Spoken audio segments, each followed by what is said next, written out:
Welcome to Moving Conversations, a podcast for movement professionals by movement professionals. If you coach, train, or teach movement, Pilates, or fitness, then this podcast is for you. With more than 60 years of experience in fitness and Pilates, your hosts, Brian Ritchie and Nora St. John, explore the science of human movement, diving deep into the facts, myths, and common misconceptions, hoping to spark thought and conversation about how we view fitness and movement. Now, let's jump into Moving Conversations. And welcome back to Moving Conversations. I'm Brian Ritchie. Joining me as always is Nora St. John. Good morning, Nora. How are you this morning? Very well. I was up early this morning and it's just finally getting cool here. This is California. So the leaves are changing color and we had a really nice sunrise where there was a little tiny fingernail moon against these really kind of pink and purpley clouds. It's really quite a beautiful sunrise. So it's a good day. It's a good day today. How about you? Nice. It's been cold. It's been chilly waking up. It's been in the 40s or lower. I think we had a couple days of like 34 degrees here in outside of Washington, D.C. So it was a little chilly leaving the morning. And yet, supposedly, tomorrow is supposed to be 80 degrees or 82 degrees. So it's going to be jumping around. I say right now, we have no idea what the temperature is going to be any day from one to another. So it's just like, okay, whatever. You guys are always jumping around. It's like, bring a coat, bring a sweater, bring everything with you all the time. And you'll be fine. It's like traveling to San Francisco. You never know what you're going to get. You pack your entire wardrobe because you don't know. It could be 90. It could be 30. You don't know. Yes. Right. Yeah. Yes. And it could be that the same day. You never know that either. That's right. No, I mean, yeah. The thing is, like I have a sweater on today, and this is the first time I've had a sweater on. I had one on yesterday since, I don't know, except when I was traveling somewhere cold. It's probably been since March. So I had a sweater on. Yeah. Because California is much more consistent. Yeah. This All right, is my dear. definitely inconsistent. So, yeah. So we have some ideas today, or some plans today based on what we did in a live episode with Level Up Movement recently. Yep. We did that on the 17th. We did a workshop, an online workshop about sciatic pain. And so we thought this would be a perfect opportunity to dovetail this into the program that we're doing with Level Up Movement. Don't risk your discs. I think that's what we're calling it. Yeah. Yep. Don't risk your discs. And don't risk your discs. All about sciatica. All about sciatica. Yeah. Or truth about sciatica. And it's basically, we wanted to clear things up because let's face it, I can't tell you the number of times I've had someone come in, sit across from me, and during the medical, intake here, I have sciatic pain. And so they don't really know what that means. They kind of know what it means. They know the pain from it, but they don't really understand it. So I thought, you know what, if they don't, there's a good chance that there's a lot of trainers and Pilates instructors and fitness professionals who probably don't really understand the ins and outs of it as well. So this gives us a good opportunity to dive into it. And one of the things that's challenging about it is sciatica is essentially a symptom. Mm-hmm. So in other words, what I mean by that is it can come from many different pathologies and many different diagnoses. It is a symptom. So a lot of times people think of it as, a pathology itself, and it kind of is, but not in the same way that like a disc injury is, or a, labrum tear is, or something like that. It really is kind of an umbrella term and can come from many, many different things, which is important to talk about and important to understand when you're working with somebody with sciatica. Yeah. So we're going to be diving into that today. As always, if you like what we're doing, hit the like and subscribe button. And especially if you hit the subscribe button every Tuesday, it's going to be automatically in your feed right when you wake up in the morning. So you can listen to us on your drive to work or wherever you choose to listen to us, at the gym, wherever. Also check out the YouTube channel. It's under Brian Ritchie, where you can see us basically in high definition, which is scary as heck, but you can see us. And a lot of times we're going to show things like right now, I've got skeletal model in my hand and we're able to show some things. So not safe to do while you're driving to watch us. However, if you get to your office, you jot down roughly where it is, we can demonstrate some things to you that we can't do on audio. So that gives us that opportunity. And check us out on Instagram, Moving Convos. We have our Anatom Minis as well as our Moving Conversations video versions, where we show a little bit of everything from anatomy lessons to movement exercises based on what we're doing that week. So check us out there. All right. Now that that's out of the way, let us dive into sciatica. So, to begin with, what is sciatica? So, sciatica is at its very basic level an impingement Mhm. or injury to the sciatic nerve. Yep. Okay? Yep. And the sciatic nerve is a little complicated. So Mhm. let's just go through that. The sciatic nerve is interesting because there are five branches, five nerve roots that come out of L4, L5, S1, S2, and S3. Yep. So Brian's got a skeleton up on just like the lumbar and sacrum up. And you can see how there's little nerve roots coming out of L4, L5, and then S1, S2, and S3. And those nerve roots then actually merge. So those five nerves come out and then become one nerve. And that Mhm. nerve goes through the pelvis, the kind of the back of the hips, if you will, possibly in many people through the piriformis muscle. That's important as we go. Then distributes itself down through the leg and then around the knee, branches into the peroneal and the common peroneal and the tibial nerves. So those go Mhm. down into the lower leg and into the foot.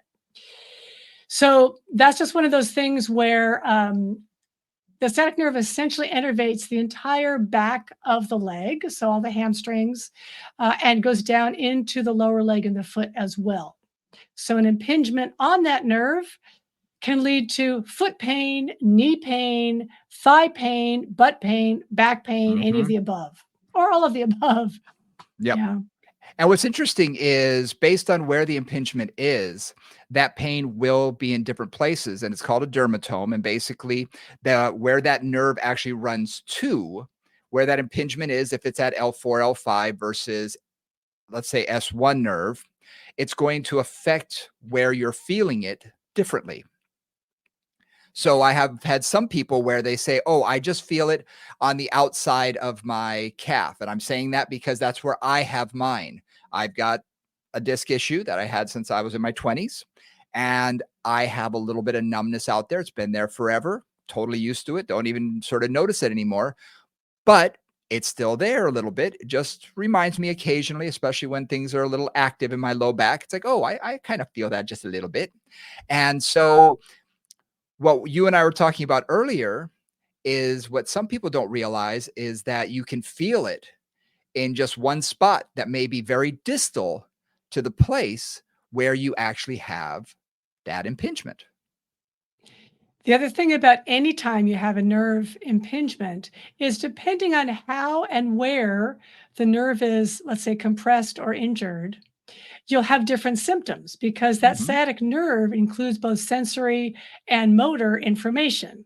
Yes. So for some people that compression or that irritation can cause muscle weakness because it's affecting the motor parts of that nerve. For other people, it's much more peripheral. So they really would feel like tingling or numbness, more sensory situations. And that can vary wildly. And again, can vary from minute to minute. I've had a lot of people with sciatica where it comes and it goes. So Mhm. my right foot's numb.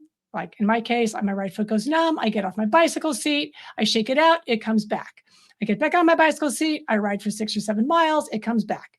Yep. So, depending on where your the pressure is, will affect it, and also how much of the nerve and where the nerve is being compressed, and what fibers in the nerve are being actually affected. Yeah. I I was speaking to a physician about this, and what he had told me is that the longer something is compressed, okay, that he says in general, the outside of the nerve is much more sensory, whereas the Yeah, center of it is much more motor oriented. yeah. So if it's just beginning and you have the outer portion that's being compressed, you'll have that numbness, tingling, radiating pain, down the leg to a certain spot, and it's incredibly irritating and feels like it's going to sleep. It can literally just drive you crazy. But if things are compressed over a prolonged period of time and it actually gets to the motor function, that's when you hear about things like drop foot. You Mhm. hear about people who, and this is a big one for when you're talking to doctors, you can't go upstairs, you can't go downstairs. Your leg just gives Mm, out on you. You right, literally sort of right. lose function. And I've got a person, a client who actually had that happen to him. And he had none of the first portion of the symptoms, though. No He numbness, didn't have tingling, no grating numbness, pain, tingling, none of that, just motor? just motor. And Oh, that's what's interesting. interesting is he's a diabetic. Oh, So mm, when he started getting that feeling in it, when he started, not being able to utilize his leg, he got very weak. And I was working with him, and he said, I have this incredible weakness in my right leg. Went to the doctor. Because he's a diabetic, they immediately looked at peripheral neuropathy. They took the next 6 months focusing only on the diabetes. Only on the diabetes. It wasn't until he went to his wife's rheumatologist who actually said, oh, no, this is arthritis of the spine. You just have compressed your sciatic nerve. Once that was diagnosed properly, decompressed, suddenly he was able to use his leg. He gained full function again, and he was perfectly fine. But for him, he didn't have the sensory component, which can happen for some people, where it literally just affects the motor aspect. and we really wanted to bring this up in terms of sciatica because it has so many ways of showing up in the Yeah. body. And it is not uncommonly misdiagnosed in about 5 different ways. So, Yeah. Brian, that's a really good one to talk about that. The doctor gets focused on the diabetes because, diabetic neuropathy is really common, that the Very nerves just common. start to die. But typically, I mean, in my experience, that shows up as the feet become really kind of numb and insensitive. It doesn't Exactly. usually show up so much, at least in my experience, as As weakness. motor. It's often bilateral too. Mhm. Right, I know for the clients I know that have it, it's more bilateral. So weakness on one side wouldn't necessarily be something that I would immediately think diabetic neuropathy. I had a Yeah. client who was similar situation, had pain in her foot, and was treated for plantar fasciitis Mm. for I think 6 or 8 months before they looked up the chain and realized, oh no, it was compression L4-5. And Mm. and it was basically a sciatic situation where there was a disc problem that was compressing that nerve. And in her case, the only place she felt it was in the foot. She had no local pain in the back. She had no local pain in the hip. She just Mhm. had this kind of burning, really kind of fairly continual pain in the foot. And And now what's interesting, don't mean to yeah, jump in on you. If someone has foot pain, often what are they gonna do? They'll probably go to a podiatrist. They'll probably right. go to a foot doctor Foot guy. Yeah. who's going to look through their own, I hate to use the word narrow, Their but lens. No, their their lens. lens that Okay, they're look at what are the options for me? for them, you Yeah. know? I often say, you can go to someone for a pain in your neck, and if you go to the podiatrist, he's gonna say, "You've got something wrong with your foot," Right. Right. because Yeah, that's what exactly. they're looking at. They're looking through their lens, and there's Yeah. nothing wrong with that, but they can become very, centered on that and looking for a problem that may be somewhere else. So that's a great example. Yeah, both these are really good examples. And one of the things that you can do as a practitioner, this does take some time and experience, but I do say this a lot. If it doesn't smell like a duck, it's probably not a duck. Yeah. Which and the reason I say that is because once you've dealt with clients for a while, especially like Brian and I both have dealt with a lot of clients with a lot of different physical issues over time, and you kind of like get used to, oh, this one is going to do this and this and this and this, or these are the typical ways that this progresses or this regresses or this gets better. Mhm. And every now and then you get a client where it's like it is just not following any of the usual pathways. Yep. Another case study that I had was at a client who had, again, sciatic pain that was going down, the outside of her right leg. Mhm.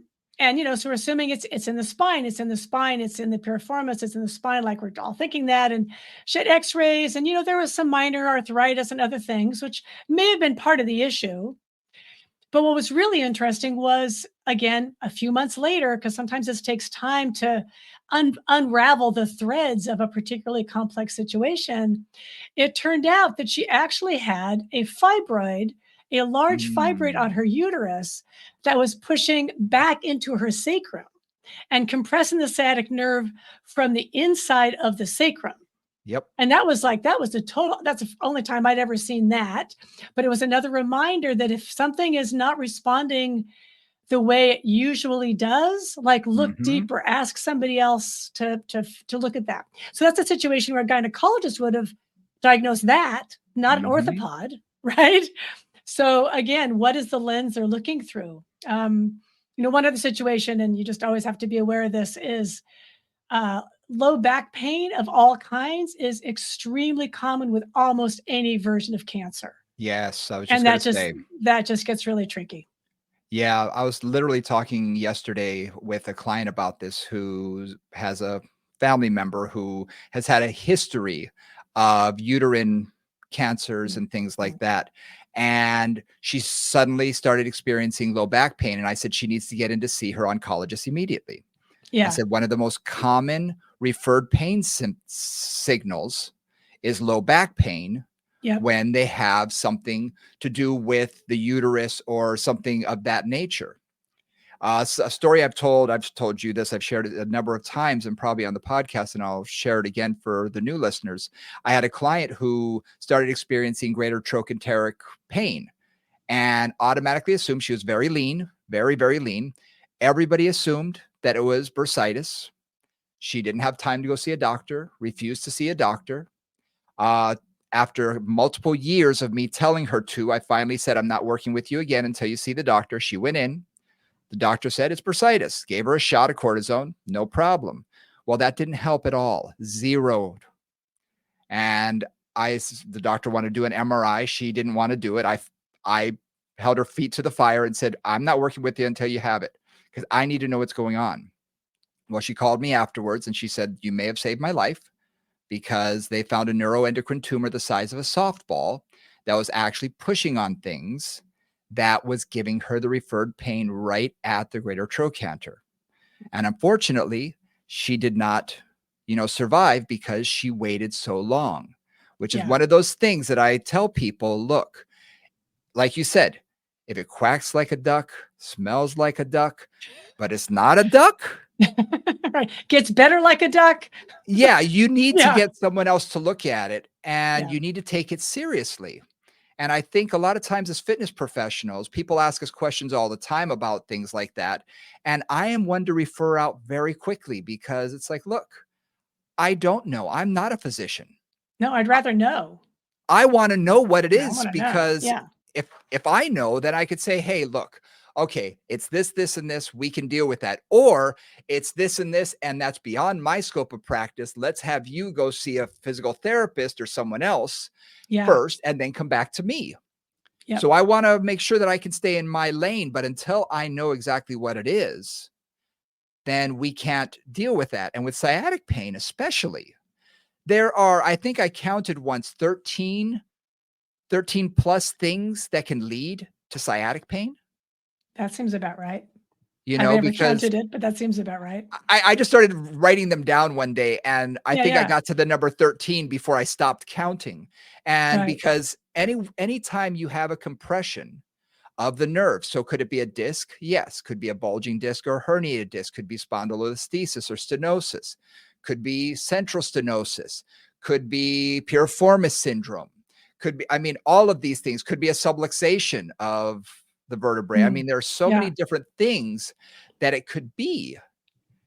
And we don't know for sure. I haven't got x-ray eyes. I can't take a look at someone and immediately say, "Oh, you've got that." Heck no. None of us do. So until we know exactly what it is, we really, from a state of knowingness, we can't work with that person and really know if what we're doing is appropriate or not until we have the proper diagnosis, or at least Yeah. a doctor to look at and say, I think it's in this direction. Right. Exactly. Yeah, absolutely. And that's so we haven't talked a whole lot about referring out on this podcast. Occasionally we do, but We I think mention this it, is but not. yeah, I mean this is definitely a situation where, to Brian's point, sciatica could come from, just very simply with low back pain, a disc problem Mhm. where we lean in a certain direction in terms of lumbo-pelvic position and that kind of thing, right? We're generally going sort of neutral towards extension to try to minimize pressure on that nerve. or it could be from osteoarthritis or spinal stenosis. And Mhm. that's going to be a different protocol in terms of how we work with them as movement people. And if they don't particularly have low back pain, we may not know Yep. like that the symptoms are all like in their leg or in their foot or something. We're not necessarily going to know which one it is. Like we're not going to know why that nerve is compressing. And yes, we can experiment on our clients because we kind of do all the time anyway, but we can experiment on them and see what works better for them. And we're going to Yeah, do a little bit of that anyway, but having a better diagnosis is certainly helpful. absolutely. Absolutely. Yeah. And what we're gonna find is there are certain what I call telltale signs, and I'll Hmm. share them here. Nora and I have talked about this in the past when we talked about, low back pain. What makes them feel better? What makes them feel worse? Yep. Because if you are working with someone and putting them in a posterior tilt where their back is more flattened lying down, makes some of their symptoms go away, then maybe that's the way to work with them until things get better. If they need Yep. to be in a more arched position, I'm thinking I have a client right now who was working in the garden way, way, way too much, forward flexed, way, way, way too much. And guess what? She irritated a nerve. So for her, and first thing I asked her, what feels better, sitting or standing? Standing. Yeah. I Yep. cannot sit. She feels better in a little bit of extension.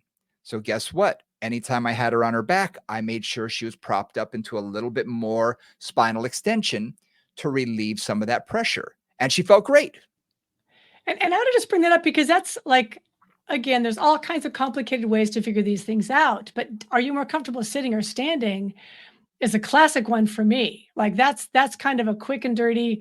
Sitting generally, they're going to be more inflection. Standing generally going to be more extension. There are exceptions.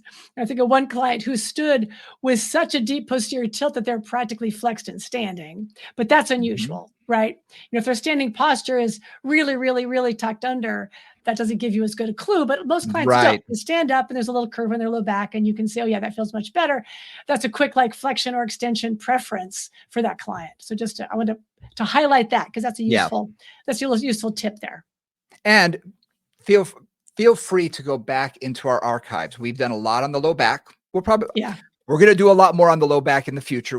That's a topic that It's an we generally come ongoing, back we to. It's cycle back. ongoing for all of us. Yep. We're going to bring it back up, but feel free to go back and look at things that where we've talked about, disc issues and pelvic bias and extension or flexion bias, because those are important things to understand as a movement professional, Yep. that you can still work with these clients. We just have to keep them safe. And if we get Mhm. the thumbs up from their physician. So just something to think about. So coming back to sciatica, a couple of things that I want to bring up. So one thing with sciatica is sometimes, again, playing with a flexion bias versus an extension bias when they're supine, when they're standing, when they're seated, and just understanding, do either of those positions decrease their symptoms? Now, Yep. there's a whole series of exercise techniques called the McKenzie method, which is really about like moving the spine in different directions to push the spinal disc away from the nerves essentially and decrease that pressure on the nerves. Yep. Great work. Look into it if, and I'm sure Brian, I've talked a little bit on this podcast, but maybe Yeah. not so specifically. But anyway, so that can be one way to think about it.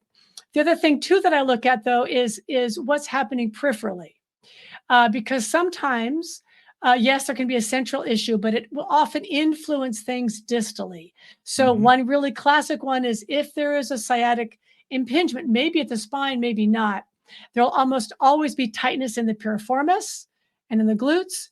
There will very often be tightness down the lateral leg, the IT band, the Hmm. lateral thigh, often even down into the lateral foot, sometimes the medial foot too, but a lot of times the lateral foot. So if there's tension there, sometimes I can relieve symptoms by releasing those tension patterns. Right. Hmm. Yes, there's all the spinal stuff as well, which we'll go into more detail on. But sometimes I actually can start distally with something like taking a ball. You know, I usually start with about a 5-inch playground ball relatively firm, but not like a tennis ball or a handball at this Mm-mm. point, and work on releasing the glutes, releasing kind of going all around the hip, the back of the hip. Yep. And if there is sciatica, if there's active sciatica with this client, even if it's either at that moment or that's what they often get, I won't go to what I call the bullseye. Right. So, in other words, the bullseye, like if you put your fingers in basically what would be the middle of your butt, which is a funny thing to say, the middle of each cheek, I should say, not the Yep. center between the cheeks, right? You put Where your your thumb in there. wallet would be for men, There where you your go. Thank wallet is, you. right there.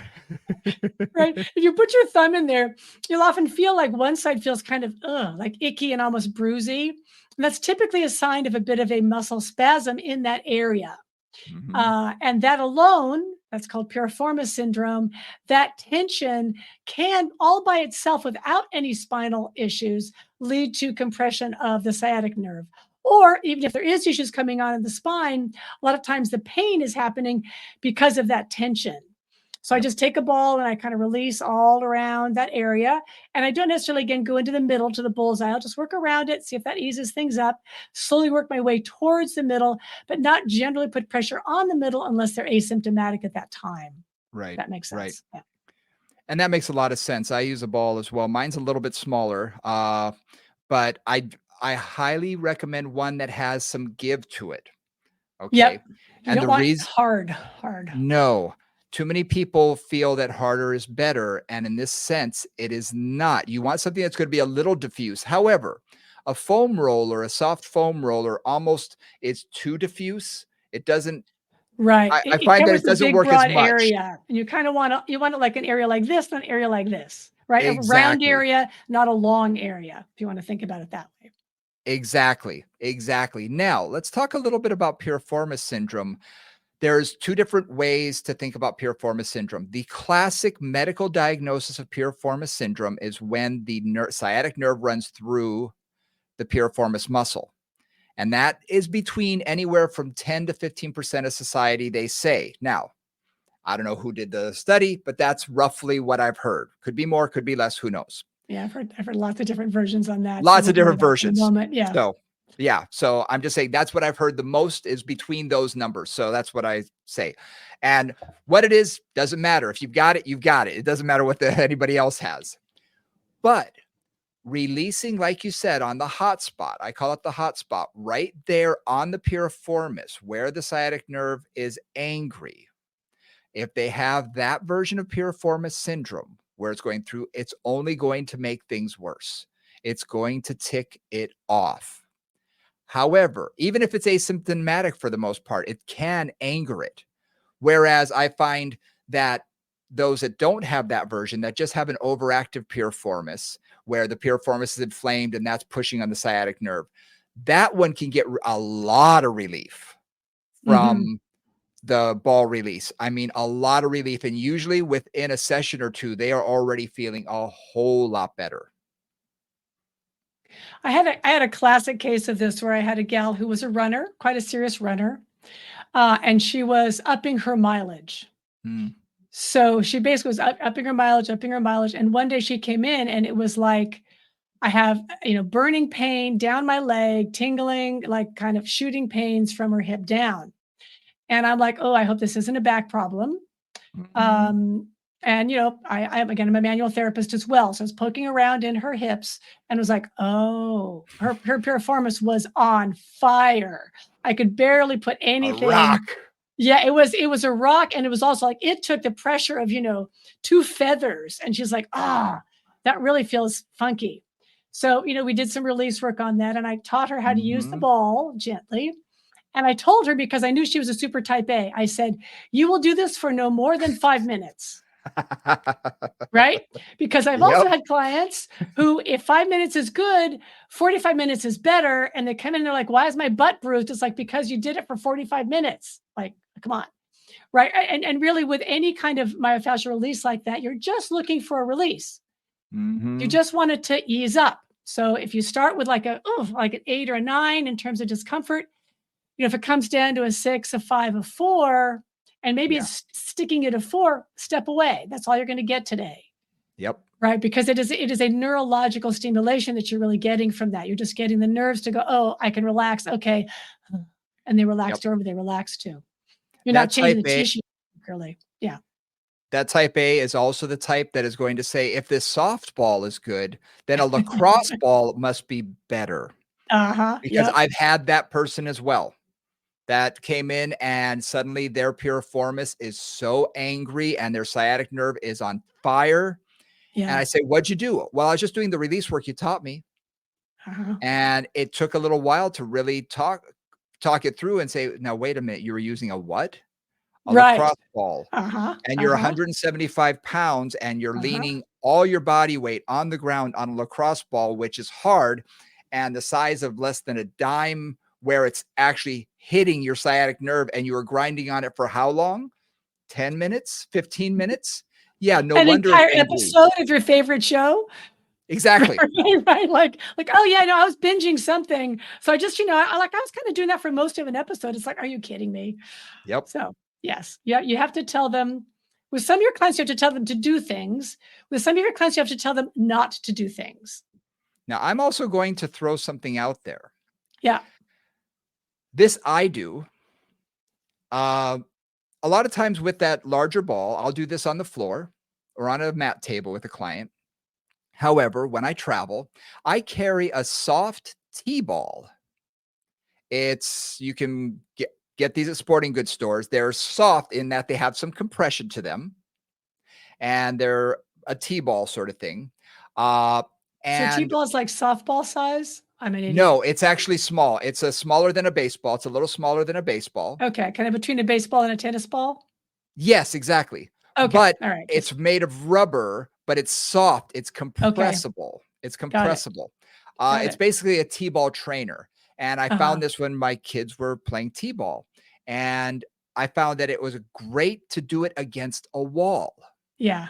Yep, yep. So I can take this with me, and while waiting to get on a plane, I put it up against the wall, and I just sort of get in there, and I do have a couple of clients who are on the larger side, and it's a way too much weight even on the larger ball to do it on the ground. However, they can either use the larger ball or one of these balls, and even a tennis ball can work because you're not putting your whole body weight on it. So the fact that Mhm. it's a little bit firmer, you can really adjust how much weight you're putting on it by how much you lean against the wall.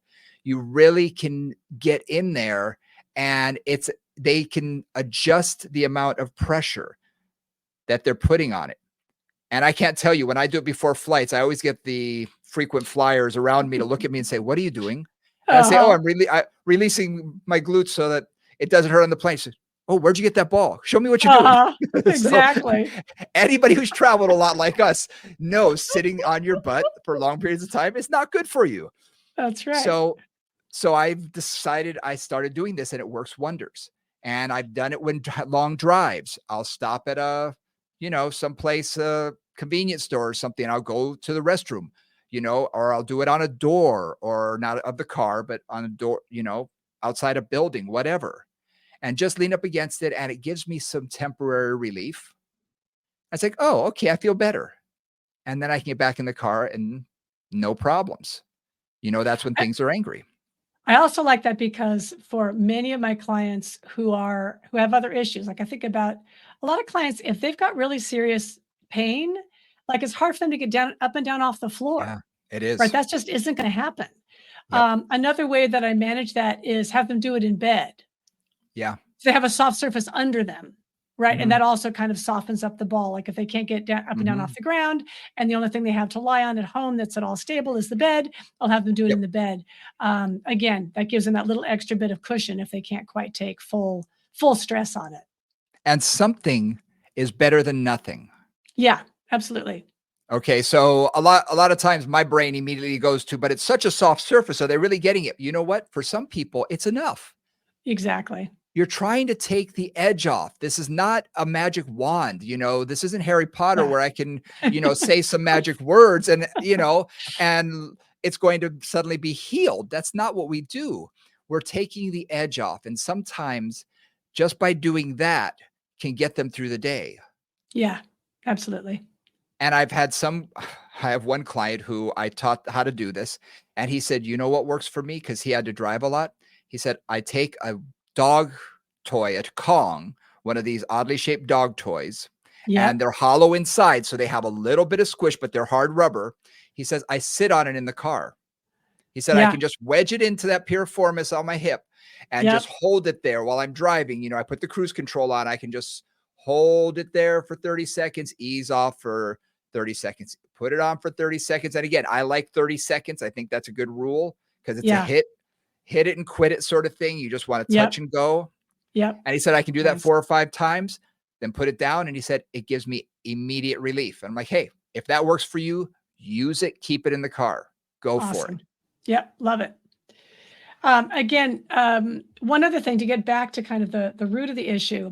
If I do have a client who, this is getting back to sort of the McKenzie stuff. So one of the theories here too is if there is sciatic pressure coming from the lumbar spine, typically L4, L5, or L5S1, those are the usual spots, then sometimes, right, the disc is pushing back into the nerve.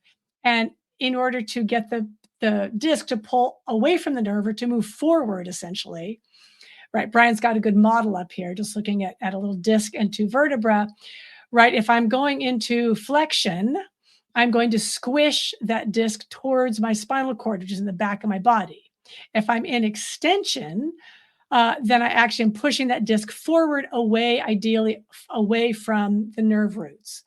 So something that has worked for me, I would say it's worked occasionally, like magic. Okay, so this is one of those things like always worth trying because you might have that magic moment. Right, I had a May client who work. had, yep, exactly. Just sciatica. She'd had it for a while. I just laid her down on her stomach. We just were prone. I just said, just go prone, hands underneath your forehead, and just relax there and just let your back move into extension. Mm, And in her case, she had fairly immediate relief. And what that means is that the pain centralized, moved out of her leg, like she felt it receding from her foot, receding from her calf, kind of moving up towards her spine. And that was her trick. Now, mhm, that's how McKenzie is supposed to work. And it's not always that magic, but in her case, it was absolutely that magic. So then we that's how we discovered, like, okay, for her, extension's clearly the bomb. And now she had a tool that she could use to decrease her symptoms when they were even active mhm. or to Yeah, minimize them. So she was, sitting all day at her job. She would get up every now and then and just either lie down or go against the wall and do kind of like a little wall push up and allowing the back to move into extension, or go to all fours and take a little cat cow, letting the back go into extension. yep. And that allowed her again to manage the symptoms while the disc was healing and while that nerve was actually learning to calm down. Mhm, Because discs do heal. That's the other thing that's important about that, right? They're not always going to be that same shape that's causing irritation. They shrink over time, they decrease their volume over time, they change, their position over time. yeah, yeah. It's important when you find those go-to moves, those go-to maneuvers, and for some people, it is the ball in the butt, and for other people, it Yep. is lying on their stomach and maybe coming up on their elbows, so they're going into a little Yep. bit of spinal extension, Yep. or, hands on the wall and leaning the hips forward toward the wall, going into that extension. Those things, when you find what that can provide you with near immediate relief, that's their go-to. Yep. And, I tell people, you've got that now. Yeah. You've got that. For one of my clients, believe it or not, it's the seven-way hip that I do with for Yes. him. I was about to get into that. Because for him to get the piriformis working properly on both sides, getting Mhm. it balanced, to get the hip abductors working, and he does it before he plays golf. When his back is bugging him, he starts doing it, and it is immediate for him. And I say, that's your go-to. It's not everybody's. I had a physical therapist once told me, "You know what I'm looking for? I'm looking for the magic exercise. Yeah. That one Yeah. exercise that cures Exactly. everybody." The Yep. problem is everybody's magic exercise is unique to them. Yeah, I'm looking for the magic exercise that cures that person, right? Yeah, So I can that's like, all we're okay, looking that's for. that's what you got. Like for some clients, it's a piriformis stretch, Absolutely. Or Oh, I have yes. some clients who put their foot up on the ladder barrel or put their foot forward to do like a little Mhm. pigeon posey kind of thing in yoga, or even Yep. just a form 4 where we cross one ankle over the opposite thigh and pull the leg in. And sometimes that is the magic because that, Yep. again, now for some people that's going to put pressure on that sciatic nerve because it's actually tensioning and kind of pushing pressure into that piriformis. For other people, it's like magic. Yep. So that may work. And I love the fact that you brought the 7 week hip because I was just about to say very often the longer term solution, yes, there's certainly some of the low back solutions, which we've talked about a lot, but a lot of times it's balancing the hip. Yeah. Are you externally rotated on that side? Are your external rotators tighter on that side? Yep. Do you stand on that hip? Is that your dominant leg? Do you have better abduction on that side or worse abduction on that side? So Mhm. looking at abduction strength, looking at adduction strength, looking at external rotation, internal rotation, strength and balance. All those things can make a huge difference. Also, Huge one other thing difference. I work on a lot is the QL, the quadratus lumborum, Mhm. and creating kind of mobility and or strength, depending in that with any kind of side bending issues in Pilates. A lot of our mermaid exercises are going to get to that, those side sit-ups or Mhm. little mermaid stretching. Those can also be really, really helpful and effective or irritating, right? It's always like I find all these exercises can go one way or the other. And so Mhm. with anybody with sciatica, I've got to ask, like, how does that feel? How does that feel? Mhm. And then not just how are you today, but how are you the day after and the day after that, right? Give them a Absolutely. chance. And that's where it comes back to understanding what the true diagnosis is. Because as we were talking about the McKenzie exercises, that's if there's a disc issue. They need to be Yes, more in that extension. However, if it's something where they need to be in more flexion position and extension's the wrong thing for them, well, guess what? Doing the McKenzie exercises can be an irritant. exactly. It'll be exactly the So, wrong thing. oh yeah. So Yeah. sometimes you really need to experiment and when you find the thing that works for them, hone in on that. Look at what is it about this that's helping. Like I said, for that one client, it's the exercises. It balances out the hips right to left. It gets everything firmed up and everything's happy. For other clients, it's more release work. For other clients, it's positional. Right. When Good. when you find that, you can experiment in those positions and with that and expand on that. And that's where I find the most success comes from. Absolutely. And a lot of that too is really encouraging your clients to use that tool. Mhm. I've got some clients who you teach them the magic, but they don't really want to actually do the magic. They're just happy to do it when they're with you. So Yep. then they go through a whole week of pain and they come back to you and it's like, oh, that feels so better. Much better. It's like, you can do this at home. Like, really, what I'm teaching you is not that complicated. You can do this at home. And I've often had to really encourage clients to do Mhm. that or give them, just do this once a day. And when is the best time for you? First thing in the morning, last thing at night, middle of the day, whatever it is. Like, we actually have to talk through the strategy of when they are going to put this into their schedule. How are they going to Absolutely. do that? I have a client right now who has a lot of things going on. And yesterday we went through her exercises because she says, look, if I don't do the exercises, she says she could be comatose. She has a lot of things, like Mm. I said, going on, and she literally can be bedridden Ugh. and it can last for days. But when she does her exercises, she can keep her pain days, she calls them, at a minimum. And it Mhm, takes it from like an 8 down to a 4. Or she mhm. has 1 or 2 days a week pain free, which is incredible for her. That is this what I'm supposed to feel like? This is incredible. Right. But she's afraid not to do the exercises. So she's one of those that she knows how important those exercises are. And she said, it takes me Yeah. 45 minutes. So I have to give myself 45 minutes every single day to do these exercises. But if it gives her pain relief, then guess And what? that much pain She relief. does it. She does Yeah. it. And Yeah. it's so important. And I tell her, look, you got to do it. So we tried a few things to get that maybe down to 30 minutes, and say, try this. And if it doesn't work, go back to what you were doing. If it does work, okay, we can stick with this. But again, giving her the tools, because sometimes that's all we can do is give them the tools to do it themselves. We are not responsible for them and they should not be dependent on us to, make it happen. We're giving them the tools for them to be able to do it. And I think that's And very important to realize. and sometimes, again, with sciatica, it can be a management issue rather than a Mhm. purely than a curative issue, right? Meaning Yeah. that for some clients, like I've had sciatica on and off for, I think it's been 40 years now. Lordy, lordy, lordy. Right. And most Yeah. most it's not very bad. And I know how to, and I know what happens. I know what to do and I know how to manage it. But Yep. it is about management. For me, it's like I know, okay, well, that's happening. I've got to do this, I've got to do that, I've got to do these exercises. Mhm. And it may be calm for months and months and months on end, and then something will set it off again. Mhm. And oftentimes with sciatica, that's not uncommon for clients. So teaching them how to manage it and having them understand that it might be a management issue, and that's just a way to think about it. And also to understand that it's not like nothing is permanent. Mhm. Oftentimes there's a real mindset, especially with bad pain and severe situations. You're like, it'll never get better. It's always bad, blah, blah, Yeah. blah. And the other thing that I really focus on with clients is that idea of how do you feel right now? Well, right now Mhm. I'm pain free. Good. Like enjoy, like notice the moments when things aren't as bad, right? Notice the Mhm. moments when you actually feel pretty good. Don't just focus on the moments when you feel bad because it's very easy for people in pain to do. Yeah. Yeah. And we've talked about, people getting hooked on their story and whatnot, and it's very true. I want them to focus on the good moments when they feel Mm. good, when they feel out of pain.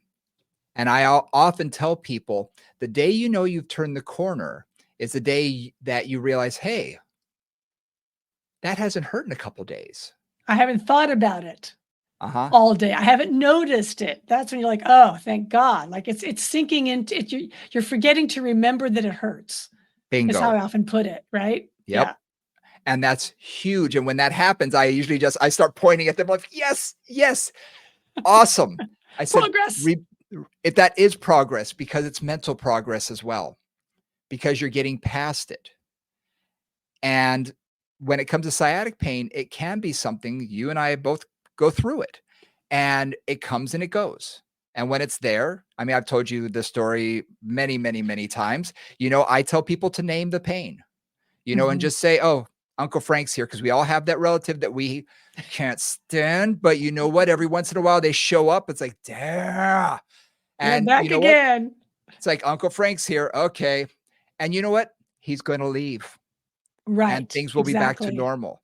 Exactly. And when you can sort of put it as something that's not inside of you and it's something that's like, oh, it's Uncle Frank. He's here. Got it. And then it's gone.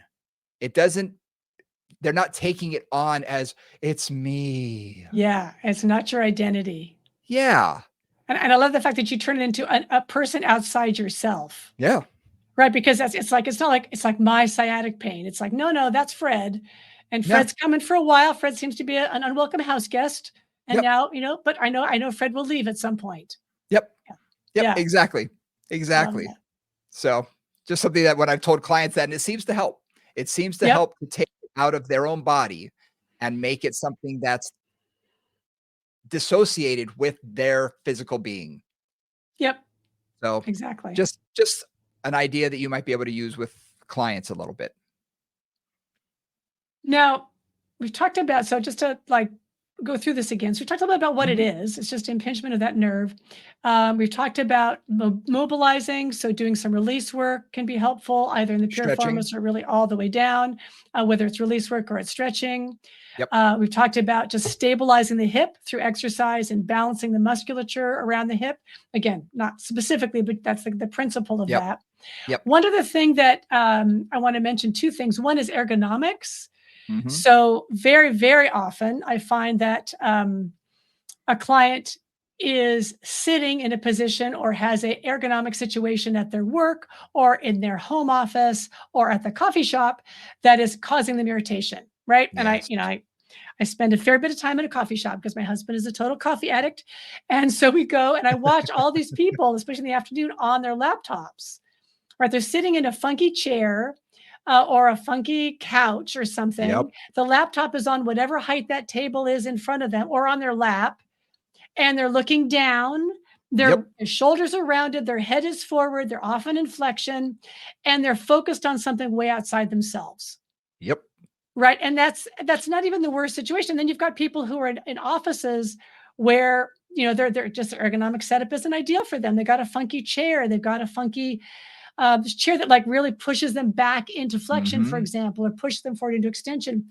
So I also will talk about, driving, sitting, their work environment. Maybe they're standing for hours and hours and hours, on a hard surface, like on a concrete Mhm. surface.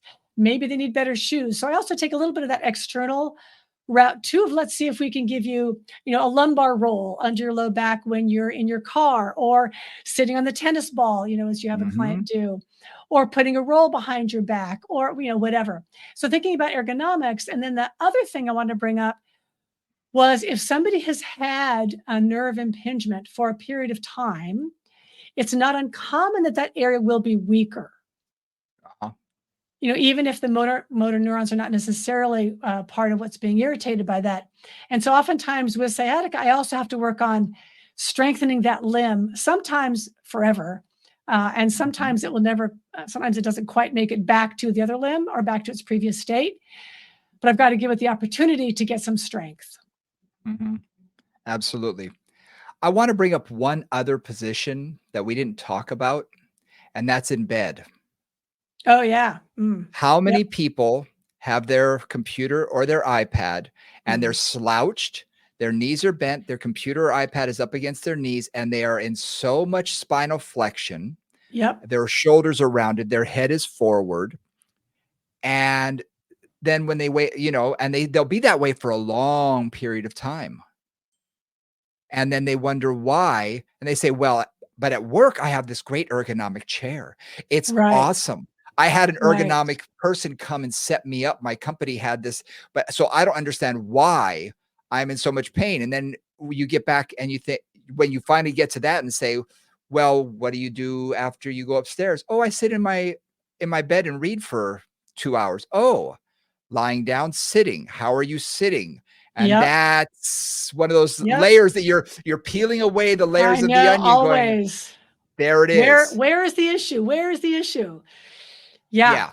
So Yeah. you gotta sometimes look beyond just work and car Right. and go to, because I found this out during COVID. A lot of my clients started Oh. taking meetings, in their pajama bottoms, but, Right. a nice top with their little Right, in Zoom bed with a in laptop in on their bed. lap. Yeah. Right. And they'd come to me and say, "Man, my back is just killing me." And Yeah. I'll say, "Well, you haven't been in the office. Where are you taking your meetings?" "Oh, I'm Yep. sitting at a high chair at in the kitchen. I'm in bed. I'm in this. I'm in that." I'm like, Exactly. "Oh, okay. Well, those may not be the best positions for you. So let's take a look at all of that." Right, like, do you watch TV at night? What chair are you in when you're watching TV at night? Like, all those, yeah. Again, this is always that peeling of the onion, because people Mhm. just they tell you what they tell you, and sometimes you gotta really dig. Like the classic one for me was this client, I've used this story before, but who had all this hip and low back stuff, and it took me probably about a month or so until she told me, "Oh, yeah, I meditate in full lotus for 2 hours, 1 hour in the morning and 1 hour at night," right? I said the story a lot, and it was like, "Oh, that explains a few things," right? But she wouldn't have told me that because I talked about her work, I talked about her Yep. car. I didn't think to ask about her meditation position. Right. And finally that came out. It's like, "Oh, we need to modify that. Like, we need to work on that."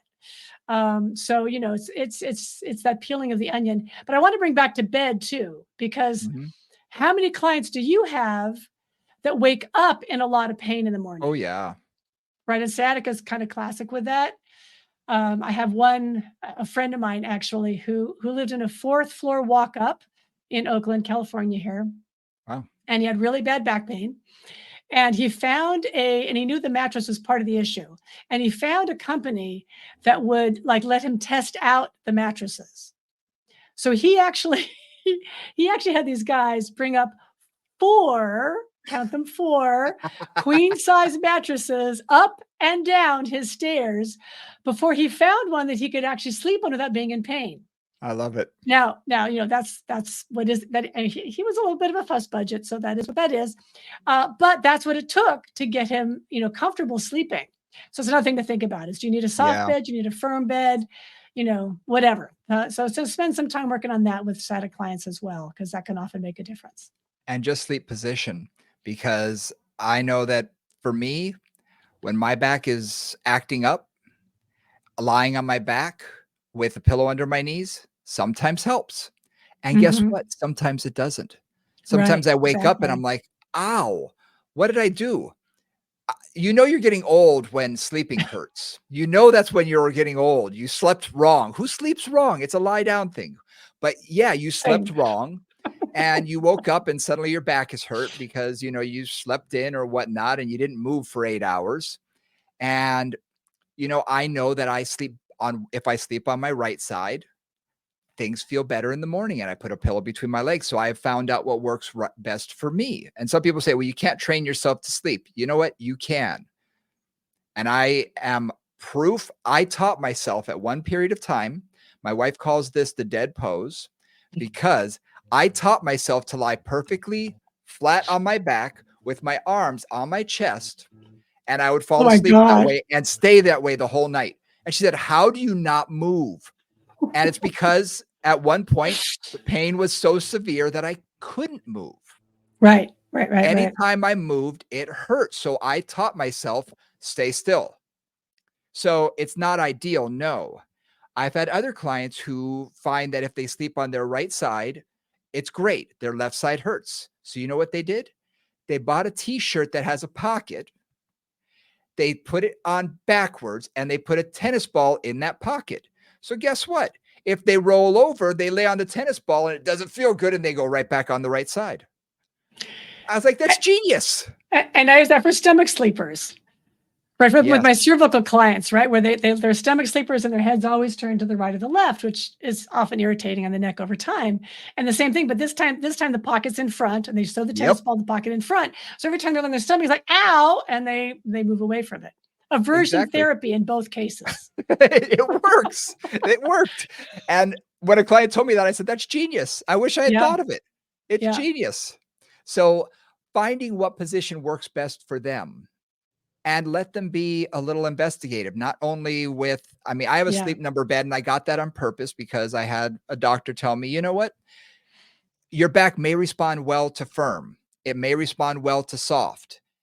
It may respond well to one tonight and a different one tomorrow. He said, so this way you can adjust it. And you know what? I find that works for me. I'm not saying it works for everybody. For me, it actually works. I find that when I travel, sometimes some of the beds are incredible and other times the beds are horrific. yeah, You never know yeah, what you're going to get. yeah, You never know what you're going to get, but finding what position and maybe a pillow between your legs or what I call a huggy pillow, which allows you to open up a little bit more and you're not so collapsed on one side and rotated. Whatever works for you that you find feels the best and can keep your back in a relatively straight position may help alleviate some of those sciatic signals. Well, if anything, this was a tips and tricks Yeah, for managing sciatica episodes. I think that's really, that's what it was. It's like, exactly. here's all the things it can come from. The importance of getting a good diagnosis if you can, right? Really Yes. understanding what it's coming from. I think that's pretty important and often a neglected piece of the puzzle. And then management, tricks Hmm. like how are you sitting? How are you standing? How are you lying down? Does it need to be released? Does it need to be strengthened? Does the hips need to be balanced? What gives you relief? All those things. So, And part of our job is to put our Sherlock Holmes cap on yep, and really become a detective and figure out, okay, investigate this. What makes things feel better? And then go down that rabbit hole a little bit more and see, okay, does it feel better? Good. Try one more thing next time. Does that make it feel better? Good. Try one more thing and be able to build on that didn't feel good. Okay, erase that. That position didn't work. And by investigating, you hopefully will be able to find a series of things that helps the client get them to the point where that sciatic pain can recede and reduce. And hopefully, you know, hopefully will eliminate over time as these things often do. yeah, exactly. All right. Yeah. So We There covered we a lot go. of things today. We covered a lot of things. Hopefully, if you have sciatica or have clients with it, hopefully you got a few tips out of this because there was Yep. a lot of at least principles, practical principles that you can use in working with your clients. And Yep. hopefully they will help you to improve those symptoms and manage them more effectively. Absolutely. Well, thanks a lot for joining us here at Moving Conversations. As always, hit the like and subscribe button. We'd appreciate it. Check us out at Moving Convos on at gmail.com if you want to email us with any suggestions or let us know what you've used in the past to help you, eliminate sciatic pain. We'd love to hear from you, or you can DM us through Instagram. Moving Convos on Instagram is the best way to get in touch with us. DM us there and let us know, or comment on our videos and let the world know what works for you. We'd appreciate it. So for Nora St. John, I'm Brian Ritchie. We will see y'all next week. Bye, guys.